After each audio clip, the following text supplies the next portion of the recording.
बिस्मिल्लाहिर्रहमानिर्रहीम, अस्सलामुअलैकुम। एक नए व्लॉग के साथ सोहेल रशीद आपसे मुखातिब। 4 फरवरी आज की तारीख है और आज दिन को पहले व्लॉग में आपके सामने रखी थी बड़ी डिटेल कि इस्लामाबाद हाई कोर्ट में जो चल रहा है वो सब अच्छा नहीं है। चीफ जस्टिस आमिर फ़ारूक की जानिब से जो कल शाम से लेकर कुछ नोटिफिकेशन जारी किए गए थे, जिसमें सीनियरिटी की लिस्ट तब्दील की गई थी और जस्टिस मोहसिन अख्तर कियानी सीनियर प्यूने के बजाय तीसरे नंबर पर चले गए और लाहौर हाई कोर्ट से जो जस्टिस सरफराज डोगर आए हैं उनको दूसरा नंबर अलाट किया गया और यूं पूरी सीनियरिटी फहरिस्त चेंज हुई। और उसके बाद इस वक्त की जो सबसे बड़ी खबर है वो ये है कि सीनियरिटी को चेंज किए जाने को इस्लामाबाद हाई कोर्ट के उन 5 जजेस ने, जिन्होंने कुछ दिन पहले ख़त लिखा था चीफ जस्टिस याहिया अफरीदी को और जस्टिस अमीनुद्दीन खान को, उन्होंने इसके खिलाफ कानूनी जंग का आगाज़ कर दिया है। जी हाँ, इस सीनियरिटी की फहरिस्त में तब्दीली को उन्होंने एक तरह से चैलेंज कर दिया है और पहला फोरम उनका अपनी ही हाई कोर्ट, अपने ही चीफ जस्टिस आमिर फ़ारूक है, उनके पास उन्होंने एक रिप्रेजेंटेशन भेज दी है। और रिप्रेजेंटेशन ऐसे मामलात में एक पहला फोरम या आप कह सकते हैं कि उसको इन्वोक किया जाना ज़रूरी है, वो उसी के तहत उन्होंने रिप्रेजेंटेशन भेजी है और ये कहा है जी कि ये सीनियरिटी इस तरह नहीं बनती और उसमें ये उसकी एक copy chief justice Yahya Afridi को भी भेजी गई है। अब उसमें मज़ीद कहा क्या गया है, इससे पहले कि वो बताऊँ आपको, आपके सामने ये भी रखना ज़रूरी है कि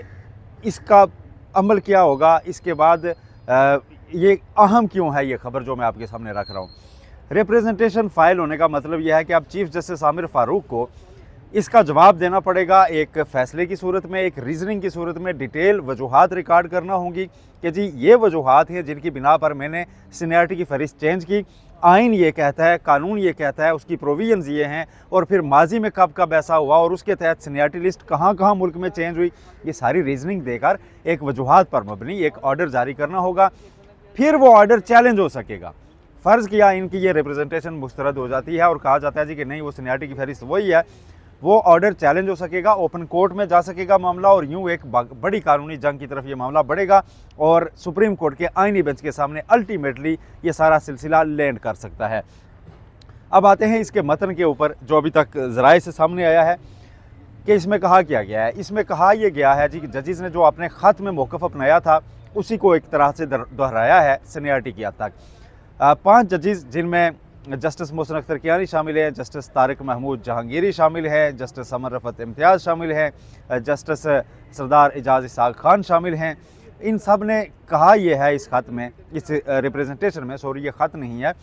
उन्होंने कहा है जी कि जब एक हाई कोर्ट से दूसरी हाई कोर्ट में वो ट्रांसफ़र होकर आए हैं तो आइन की मंशा यह है कि उन्होंने यहाँ आकर दोबारा हल्फ उठाना है। ऐसे नहीं कि डायरेक्ट आकर जज बैठ जाएंगे, उन्होंने ओथ लेना है, पहले हल्फ लेंगे कि अब हम इस्लामाबाद हाई कोर्ट के जज के तौर पर हल्फ ले रहे हैं और उसके बाद उनकी सीनियरिटी इस्लामाबाद हाई कोर्ट में टेल पे जाएगी,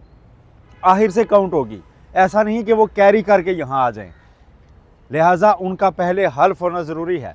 उनका हल्फ किए बगैर उनको जज की सीट पे बिठाना और उससे सीनियरिटी फहरिस्त चेंज करना आइन की मंशा के ख़िलाफ़ है, कानून के ख़िलाफ़ है, अदालती जो एक रिवायात हैं उनके भी ख़िलाफ़ है। लिहाजा इसको वापस किया जाए और उनका पहले ओथ लिया जाए, ये कहा गया है। साथ ही चूँकि ये वक्त बड़ा क्रूशल है, आज 4 फरवरी है, कल 5 फरवरी छुट्टी है और उसके बाद 4 working days and then judicial commission of Pakistan का इजलास हो रहा होगा, जिसमें सीनियरिटी के हिसाब से 5 टॉप जो सीनियर जजेस हैं उनको सुप्रीम कोर्ट एलिवेट करने का भी जायज़ा लिया जाएगा और उनमें से किसी एक को इस्लामाबाद हाई कोर्ट का चीफ जस्टिस भी बनाया जाएगा। यानी 2 इंसेंटिव्स का ये मामला है, तो इसलिए उसको देखते हुए वक्त चूँकि थोड़ा है, 7 चीफ जस्टिस याहिया अफरीदी से ये कहा गया है अब कि आप 10 फरवरी को जो इजलास बुलाया हुआ है सुप्रीम कोर्ट एलिवेशन के लिए उसको पोस्टपोन कर दें, उसको फ़िलहाल मौखर कीजिए, क्योंकि अगर आपने चीफ जस्टिस आमिर फ़ारूक की जारी करदा सीनियरिटी फहरिस्त के हिसाब से अपॉइंटमेंट्स कर दी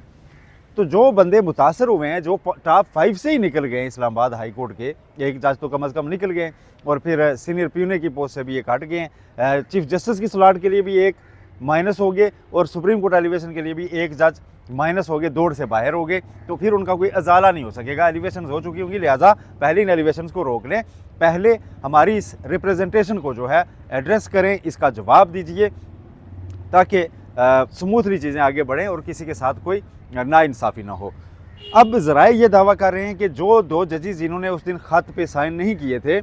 जस्टिस मियां गुल हसन औरंगज़ेब और जस्टिस अरबाब ताहिर, उनके बारे में कहा जा रहा है कि वो भी अलग से अपनी रिप्रेजेंटेशन फाइल करने जा रहे हैं और वो भी ऐसा ही कोई स्टांस ले सकते हैं। और यूँ इस्लामाबाद हाई कोर्ट के 7 जजेस जो है वो कानूनी बैटल अपने लिए लड़ने का आगाज़ करेंगे। और फिर जब ये ओपन कोर्ट्स में जाएगी फिर ज़ाहिर है अपनी हाई कोर्ट में तो ये चैलेंज कर नहीं सकते, ये सुप्रीम कोर्ट की मामला जाना है। अल्टीमेटली आर्टिकल 184(3) के तहत दरख्वास्त होगी अगर, तो उसमें फिर आइनी बेंच ही इसको सुनेगा और आइनी बेंच के सामने ये मुकर्रर की जानी है।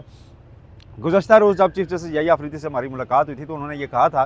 कि ये अब सीनियरिटी का मामला वन वे और द अदर वे हमारे सामने आएगा। तो जी ये द अदर वे उनके सामने अब एक तरह से अभी चला गया है कि रिप्रेजेंटेशन की कापी गई है। दूसरा, अब ये जब आगे केस बढ़ेगा तो एक बाकायदा आइनी पिटीशन की सूरत में भी कोर्ट्स में ये जा सकती है और उस पर चूँकि अपनी राय का वो इजहार कर चुके हैं और यूँ भी वो आइनी बेंच का हिस्सा नहीं है, तो चीफ जस्टिस याहिया अफरीदी तो इसको नहीं सुनेंगे जुडिशल साइड पर। आइनी बेंच के सामने जब भी ये केस लगेगा, लेकिन एक बहरानी कैफियत, एक नया तनाज़ा, एक नई कंट्रोवर्सी बाज़ाब्ता तौर पर अब छिड़ गई है और उसको 5 जजेस ने तकदीर का लिखा मान के कबूल नहीं किया है और वो इस पर राज़ी नहीं हुए कि बस ठीक है जी अब ट्रांसफ़र हो गया, हमने अपनी आवाज़ उठाई थी। वो इस लीगल बैटल को कैरी ऑन करने जा रहे हैं, वो रिज़ाइन नहीं कर रहे, वो ये अपनी फ़ाइट लड़ने जा रहे हैं। सुप्रीम कोर्ट ऑफ पाकिस्तान में कुछ जजेस ने पहले ही एक पोजीशन ले रखी है, जैसे मंसूर अली शाह बिलखसूस कि 26वीं आइनी तरमीम दुरुस्त नहीं है, इसके खिलाफ फुल कोर्ट को बैठ के फैसला करना चाहिए। अब इस्लामाबाद हाई कोर्ट से इस तरह की एक लीगल बैटल का आगाज़ हो रहा है और एक ऐसे वक्त में हो रहा है जब चीफ जस्टिस आमिर फारूक की एलिवेशन के दिन बहुत करीब हैं। लेकिन अगर इस रिप्रेजेंटेशन की बुनियाद पर जुडिशल कमीशन ऑफ पाकिस्तान का इजलास मौखर हो जाता है तो फिर ये मामला लटक जाएगा, फिर ये बात बढ़ जाएगी। इसलिए मुझे तो ये लगता है कि वो इजलास भी हो जाएगा और शायद इनकी रिप्रेजेंटेशन मुस्तरद भी हो जाए और उसके बाद इनकी दरख्वास्त आइनी बेंच के सामने पड़ी रहे, लगे ना लगे और ये चीज़ें इस तरह लिंगो रान करती जाएं।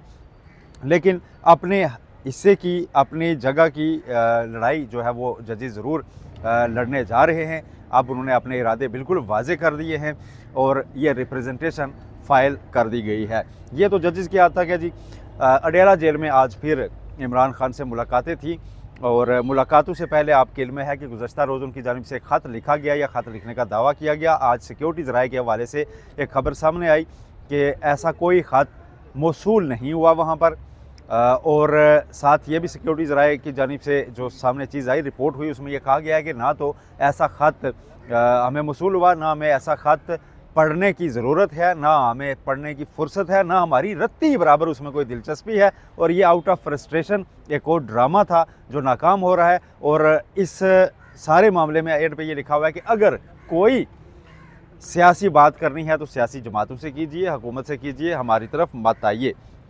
आज जब इमरान खान से उनकी बहनें मिलकर निकली तो उनकी जानिब से कोई टॉक नहीं की गई और वो वहाँ से रुखसत हो गई। अमूमन इस तरह की टॉक की जाती थी। गुज़श्ता रात अली अमीन गंडापुर ने एक इंटरव्यू दिया नदीम मलिक साहब को समा टीवी पर ही और उन्होंने उसमें बहुत से दावे किए जी कि अब 99% चीज़ें वो सॉर्ट आउट कर चुके थे। 26 नवंबर के बाद जब ब्लू एरिया में वाक़या हुआ और डी चौक सानेहा की ट्रेन चला रही थी पीटीआई और कह रहे थे जी कि गोली क्यों चलाई, उसके बाद अली अमीन गंडापुर कहते हैं कि 99% मामला तय पा चुके थे कि इमरान खान को कहीं और मुंतकिल कर दिया जाए और वो होपफुल थे जी कि अब भी ये मामला ऑन हैं और मैं ब्लैक एंड वाइट में चीज़ों को ले गया हुआ हूँ और आप कोई पीछे नहीं हटेगा। इस तरह के उनके दावे उनकी जानिब से किए गए। तो ये सारी चीज़ें शायद पाकिस्तान तहरीक इंसाफ दिखा रही है कि हमारे कुछ मामलात इस तरह के चल रहे हैं, लेकिन अभी तक कोई चीज़ इस तरह की कॉन्क्रीट सामने नहीं आई। ये अब तक की कुछ ताज़ा अपडेट्स थी जो आपसे शेयर करनी थी। अपना बहुत ख्याल रखिएगा। अल्लाह हाफिज़।